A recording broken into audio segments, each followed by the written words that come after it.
It's good afternoon, everyone.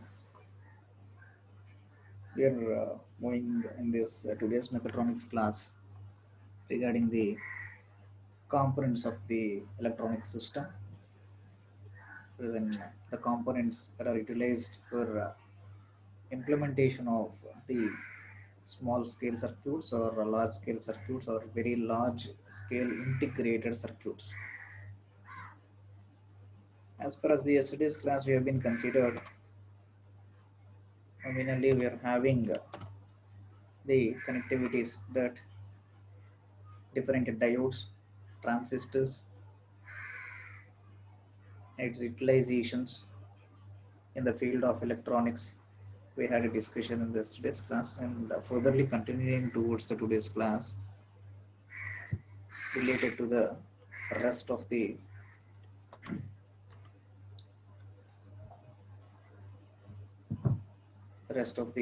topics. And I think yesterday I have got an doubt by someone that I have said that today I will be clearing that, and I am proceeding with that particular slide. So why this silicon is widely using than the germanium in the past days? So it's very much clear that here the maximum it depends upon the type of the material and its mechanical properties. So the efficiency, it indicates the efficiency of a particular material to overcome with respect to a temperature. In the electronic medium, when you have been considered the maximum capability that is being taken place without any losses, transformation of an electricity through a particular material or signals beyond the temperature limitations and holding to a resistivity level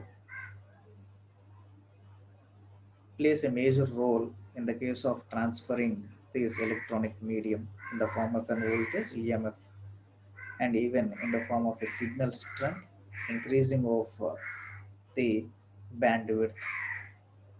So band gap, coming to the point of band gap, the electrical volts of generation and transferring of maximum uh, by withstanding with respect to a temperature generated at an higher voltages, a silicon stands at an intermediate status. Sharif, please mute your phone.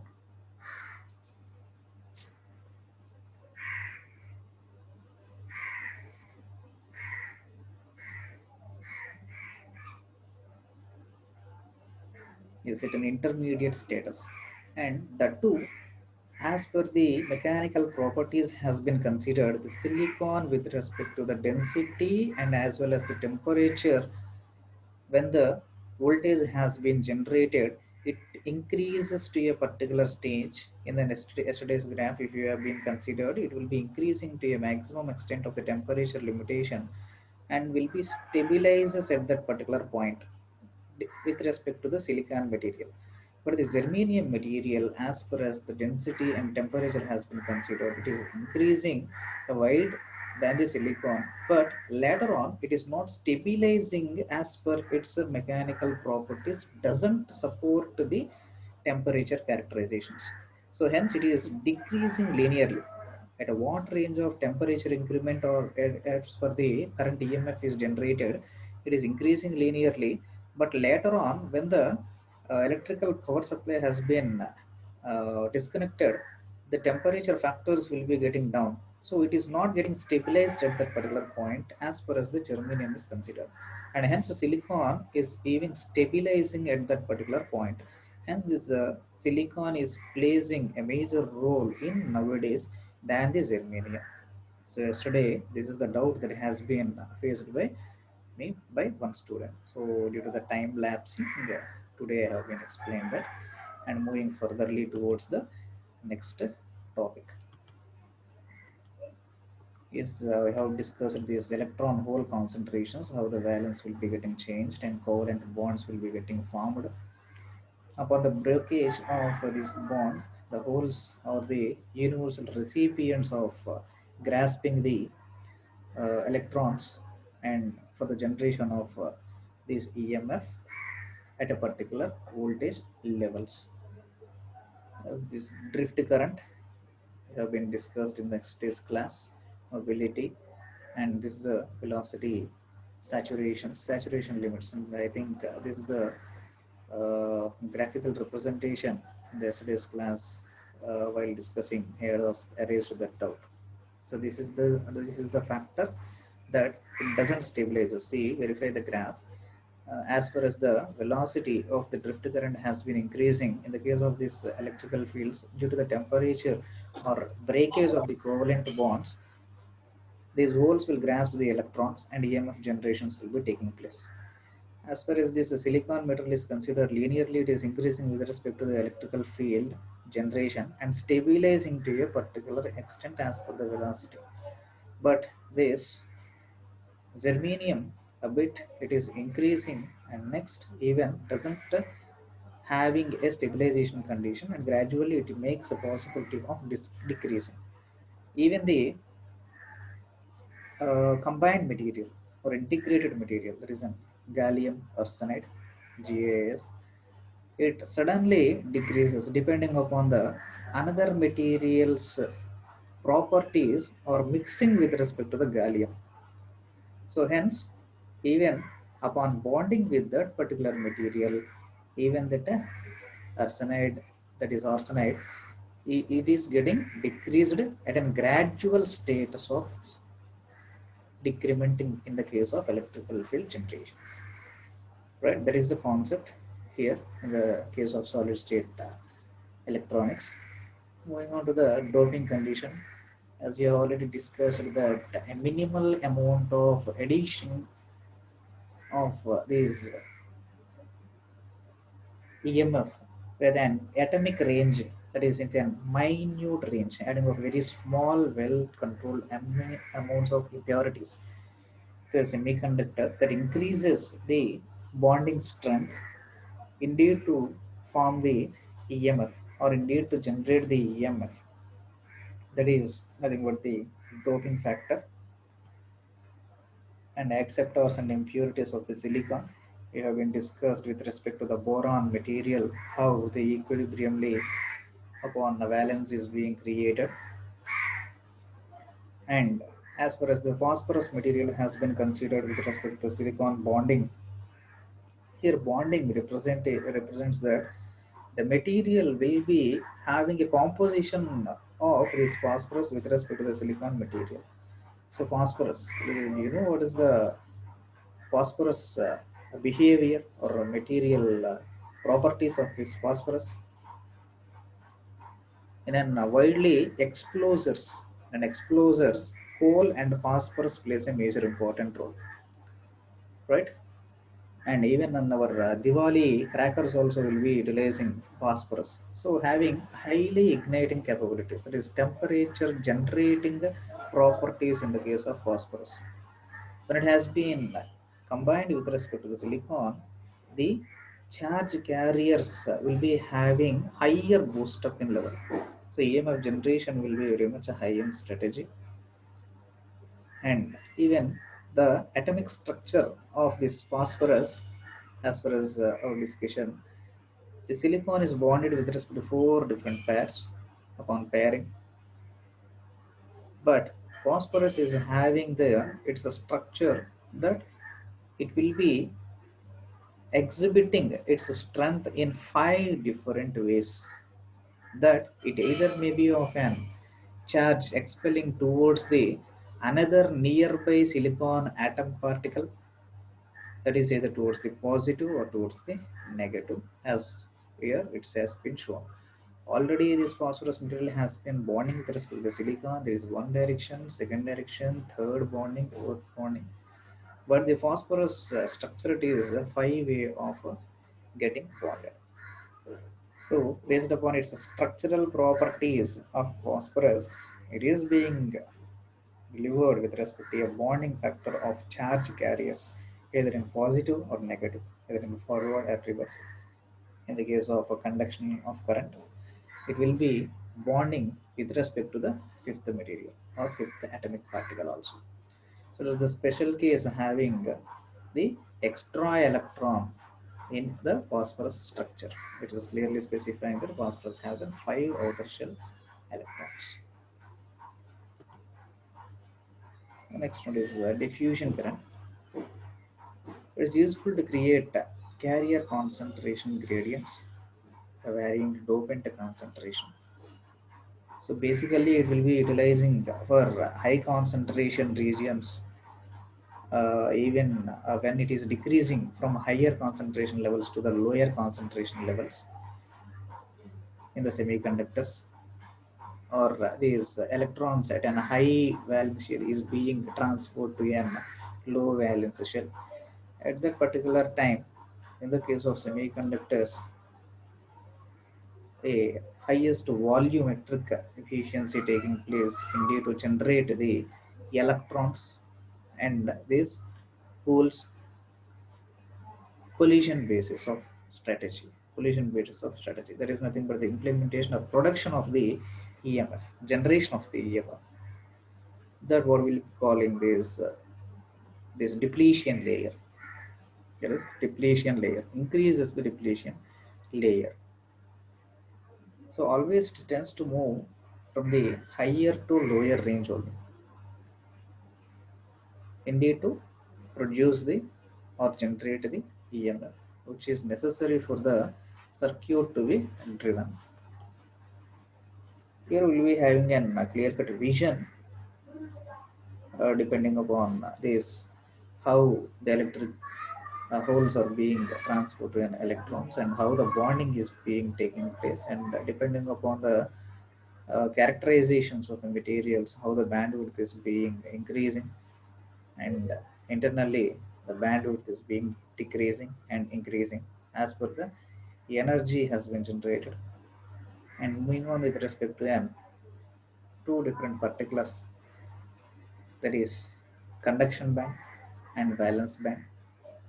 So conduction band consists of an electrons, where the valence bond is always, we all are aware that valence bond is nothing but having universal transparent, right?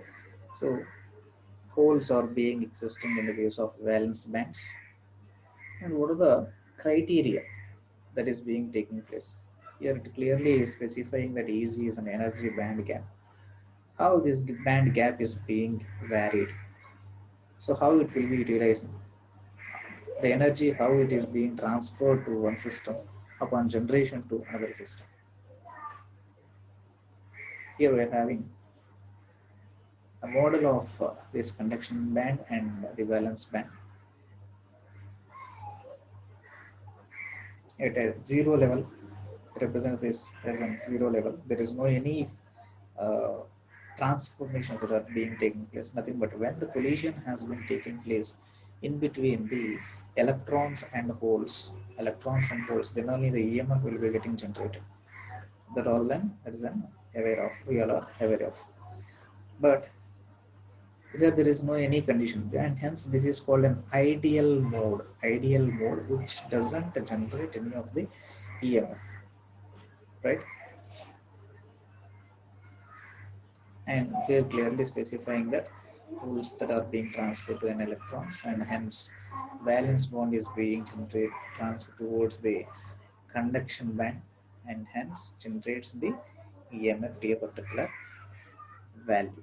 And upon this, the energy gap, that is energy band gap, will be widening in straight upon generation of the EMF, and the generated EMF will be utilized for the necessary resource.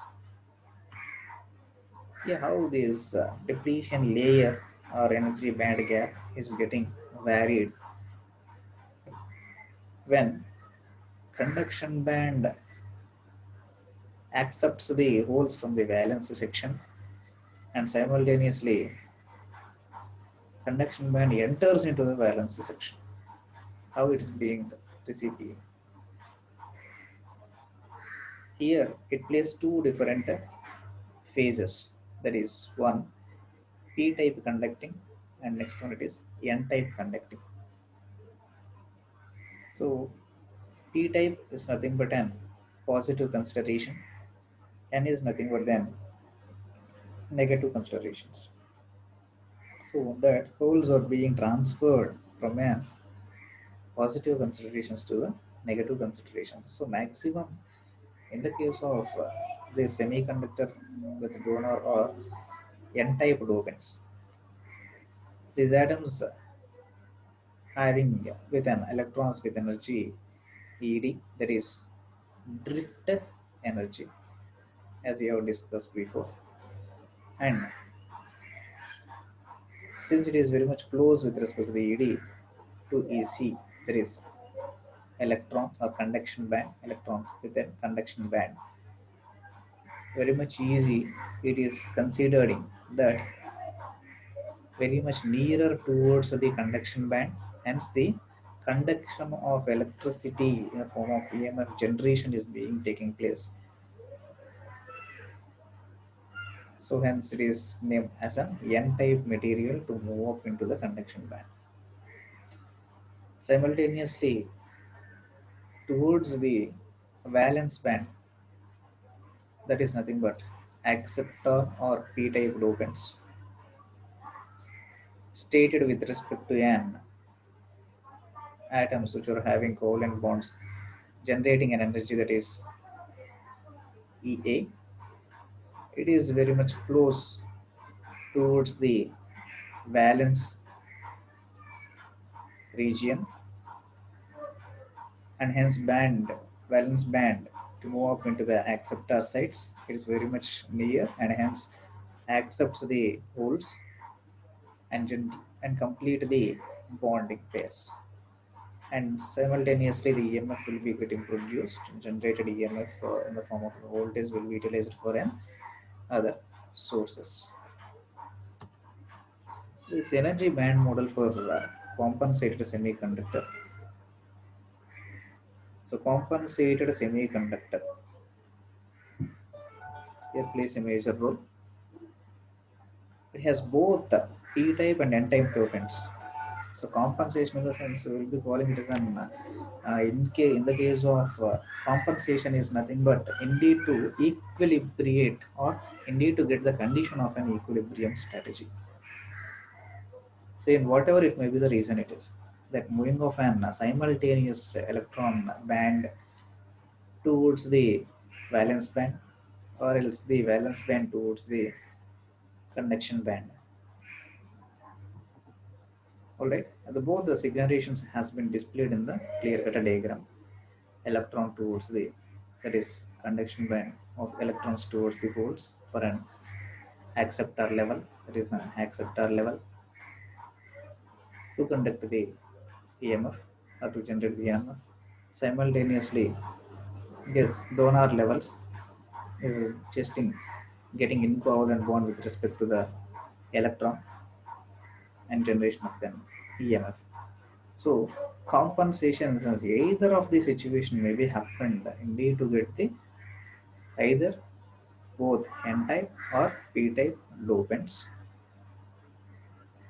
that either nearer towards the valence shell, that is nothing but an acceptor levels, or towards the conduction band, that is towards the donor levels. Hence it clearly specifies us that combination of both covalent band model and energy band model are complementary and help us to visualize holes and electrons conduction process. So ultimate target is nothing but the hole and electron conduction process. So this is the model for compensated semiconductor. And if at all if there is a particular generation of this positive, that is a forward biased system, or negative biased system, that is reverse biased system, then the direction will be only in one sided, only one side direction only. P type towards the positive, N type towards the negative. right? That will be clearly specifying in our integrated circuit.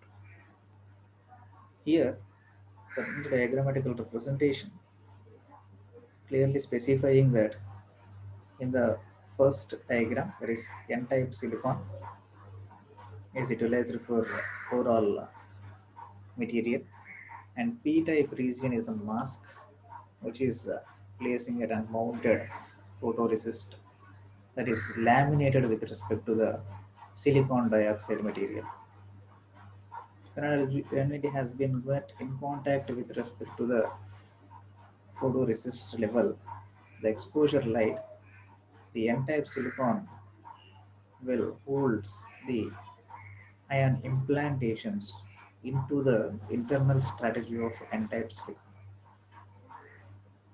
So particularly in the B diagram, it clearly shows the post-exposure and development of photoresist upon fixation. After SiO2, what will be the implication, representation? And after the implantation of the P-type with respect to the lining of an this SiO2 and this photoresist towards this diffusion acceptor dopant, how the interaction will be. So nothing but in the dye we are having the material implication or impregnation, and here the integration factor how it will be taking place in between the P and N type silicon with respect to photoresist has been implicated here very uh, clearly in the case of exposing of light. So what are the changes? How the photons are being entered from the P-type regions and entering towards the photoresist, the reflections are being taking place. And based upon that, the changes or EMF generation in between the valence shells, that is towards the earliest discussion, that is valence band or this conduction band, the type of band that is being taking place. So here a question that is being raising that why we need to learn overall about only the silicon, because we are already aware of from our literature review, that is previous concepts, that in the olden days germanium plays a major important role in the case of these electronic components preparation or manufacture. But in the case of these present situations, silicon plays a major important role.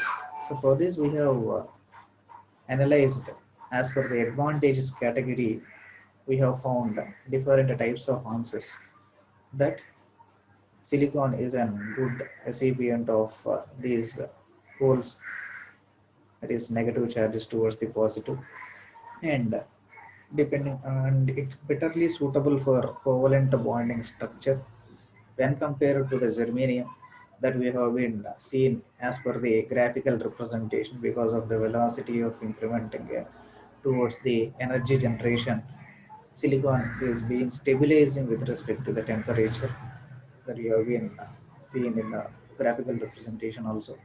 There is a second one parameter, and third parameter is depending upon the properties of the material and its structure properties of the material. It's very much suitable for the conduction of heat and electricity, the holds and the transfers, and it is utilized for bilateral constraint also, that is signal receiving and transferring in the form of a volts, in the form of a sinusoidal implication of voltages also, right? And hence this silicon chip is having less in dimensional accuracies or dimensions when compared to the germanium material. So these are the major highlighting points and molded as per its mechanical properties has been considered. It is very much strengthened, can be molded to any of the dimensions that we require, and implantation and diffusion is very much, and detection is very much fast in the case of this electronic circuit system. Grasping and transmitting strategy due to with the slight EMF generations also can be identified with respect to the silicon, where germanium get delays in the identification. So for an sudden range of that way we call accuracy, and for a better accuracy we are utilizing this silicon. Signal, nothing but will be going on with respect to one simple example. In the mobile also we are utilizing our SIM cards, which is made up of a transistor, which is comprises of a silicon chip compulsory. In the middle, a silicon transistor is being existing. So it receives the signals from an tower with respect to the signal identifier and sensor, and generates the minimal sinusoidal signal. Also it will be identified and implies in the towards the 7 segmental display. That what we are seeing, that signal strength in the display system. Display alone we will be able to have a clear cut look that increasing of an signal strength when we are going very much nearer to the tower, and we are moving when far away from the tower, the signal decrement also can be able to visualize very much clearly. So this random considerations at an fast instantaneous characterizations are being existing with the following advantages that we have been discussed presently, and hence the silicon came into the force or into an present field for wide utilization. So this is the background of silicon material utilizing as a semiconductor, transistors, diodes, etc. for an present day's applications. So that's it for today, and if you have any further doubts, you can raise your doubts. And from tomorrow we'll be having the discussion towards the characterizations of these characters in the case of forward biased system, in the case of negative biased system, that is reverse biased system of PN junction diode characterizations. Next later on transistor characterizations, and later on bi-junction polar transistor characteristics. So sandwiching of two different transistors, BJT, bipolar junction transistors, will be coming into the existence, and later on JFETs, MOSFETs. So field effect transistors. So upon integrating furthermore the transistors, how this cascading will be getting happened in between one transistor to the another transistor, and later on upon this cascading process, what are the characteristics that are being changed, what are the strengths that are being obtained, for what purpose that we are utilizing that JFETs or MOSFETs or transistors, will be having a clear cut look in depth, as far as our syllabus also clearly specifying that the transistors of different working scenarios need to be learned in this subject. And here it displays regarding the unit 2 syllabus. So the basic introduction of this solid state electronics we have been learned, and in the ancient days germanium plays a major important role for the driving considerations of these transistors, and presently we are utilizing the silicon. And why and what are the major factors of replacing from germanium to silicon, now we have been discussed till now.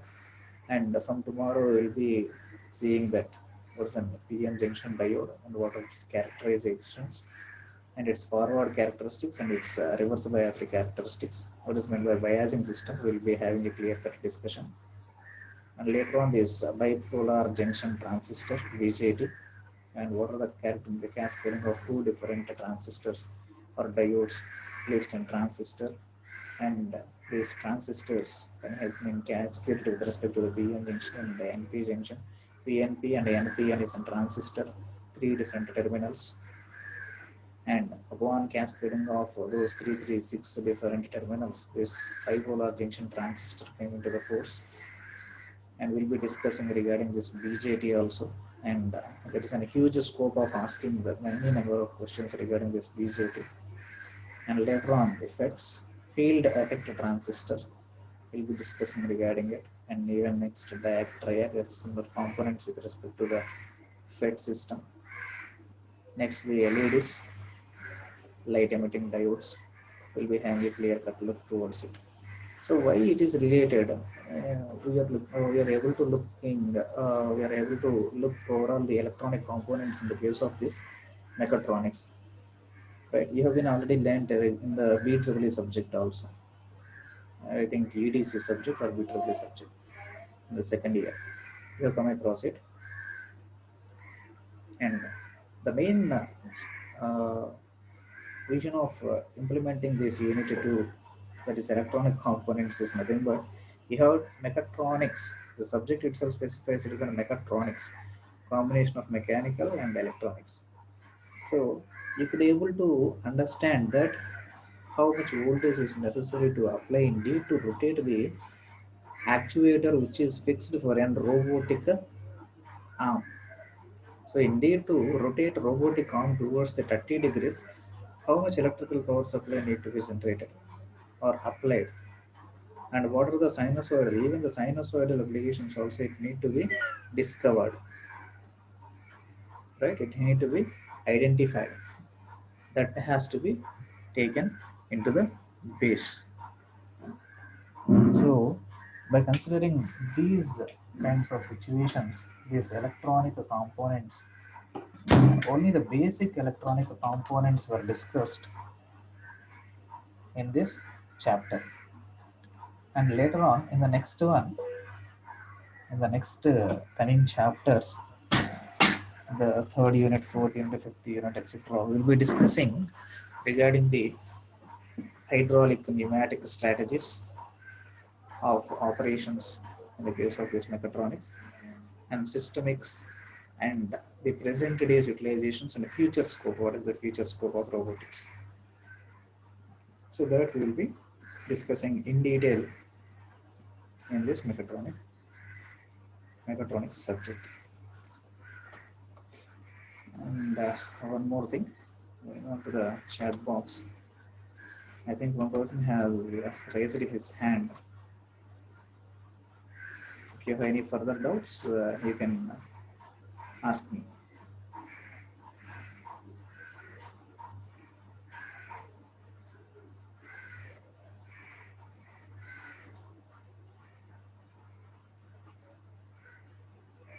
Sharing P. Ramakrishna. I think you have raised your hand. You can express your doubt.